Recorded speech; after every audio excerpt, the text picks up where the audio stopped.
Fakta tentang Banser yang mulai dilupakan publik. Barisan Ansor Serbaguna Nahdlatul Ulama atau disingkat Banser merupakan badan otonom NU dari GP Ansor. Banser adalah institusi yang selalu mengklaim sebagai lembaga yang siap untuk berada di barisan terdepan dalam pengamanan NKRI. Seperti apa sih fakta-fakta Banser ini? Pertama, ikut memerdekakan Indonesia. Banser dibentuk pada tahun 1924 oleh Kiai Haji Abdul Wahab Hasbullah dan para pendukungnya bersama Laskar Hizbullah dan beberapa kalangan pesantren saling bahu-membahu mengusir para penjajah. Dalam sejarah penjajahan di Indonesia tercatat hanya lembaga pendidikan Islam klasik ini yang mampu melakukan perlawanan baik secara lahir maupun batin, fisik maupun non-fisik, sebab mereka tidak bisa diintervensi oleh taktik licik adu domba oleh penjajah Belanda. Kedua, pernah menumpas PKI.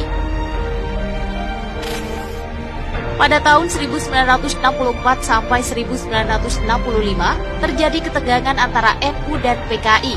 Disahkannya Undang-Undang Pokok Agraria tahun 1960 dan Undang-Undang Bagi Hasil Pertanian tahun 1960 mendorong PKI yang kala itu tergabung dengan Barisan Tani Indonesia atau BTI melakukan aksi-aksi sepihak menyerobot tanah-tanah masyarakat. Dengan slogan serobot dulu urusan belakangan, mereka mematok tanah semena-mena milik pesantren atau para kiai. Setelah melakukan rapat darurat, akhirnya GP Ansor di bawah komando Muhammad Zainuddin Qayyubi, mereka mencoba melindungi tanah milik masyarakat. Hampir setiap hari terjadi bentrokan fisika. Namun akhirnya pada tahun 1965, PKI dan BTI hancur berantakan. Sebagian dari mereka berlindung ke orang-orang NU serta kembali ke kiai dan pesantren. Ketiga, punya kisah heroik.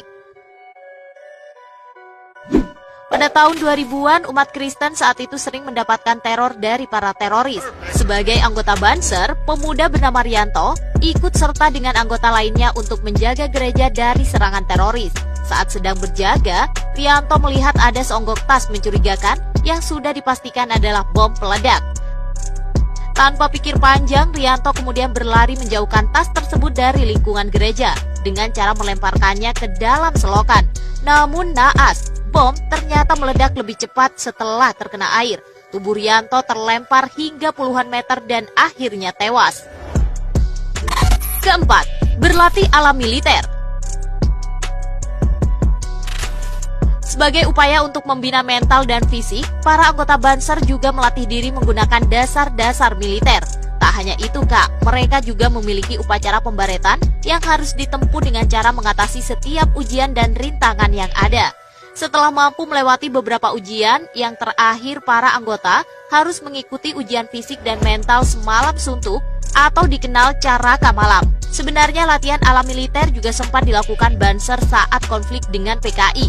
Bahkan mereka digembleng keras 3 bulan lamanya oleh Raider, Kodam, Kodim, hingga RPKAD.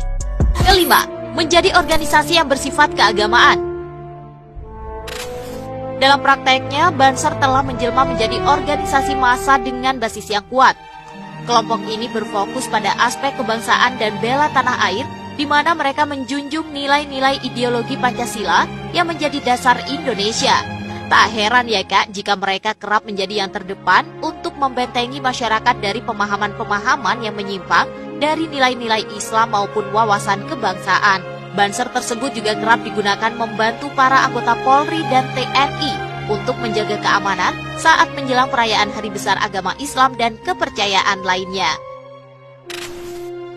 Walau sempat ada kritikan tajam hingga petisi pembubaran, namun nyatanya Banser tetap berdiri hingga saat ini. Pengalaman dalam menjaga keutuhan NKRI sebelum Indonesia merdeka telah menjadikan Banser sebagai organisasi luar biasa. Di bawah naungan NU, Banser siap selama 24 jam, siap merapatkan barisan untuk melawan pengganggu ketentraman bermasyarakat, beragama, dan berbangsa.